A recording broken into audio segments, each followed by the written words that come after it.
தினம் ஒரு இறைவார்த்தை சொல்லி ஜெபிப்போம். எரேமியா 33:3. என்னிடம் மன்றாடு, நான் உனக்கு செவி சாய்ப்பேன். ஆற்றலின் ஊற்றான தெய்வமே, இந்த அருமையான புதிய நாளையும் தந்து நாள்தோறும் ஒரு இறைவார்த்தைகளை கேட்டு ஜெபிக்கவும், அந்த புதிய ஆசீர்வாதமான நாளிற்காக உமக்கு கோடான கோடி நன்றி சொல்லுகிறோம். நீ என்னை நோக்கி கூப்பிடு, நான் உனக்கு செவி சாய்ப்பேன் என்று சொன்னீரே அப்பா.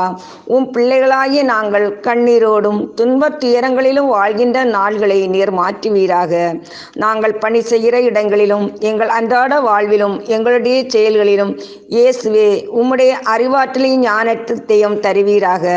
நோய் நொடிகளை குணப்படுத்தும் எரிச்சலின் ஆவிகள், பொறாமையின் ஆவிகள், மனிதருடைய தேவையில்லாத பார்வைகளிலிருந்து விடுதலை தாரும்.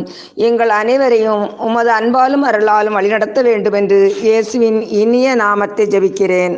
ஆமேன்.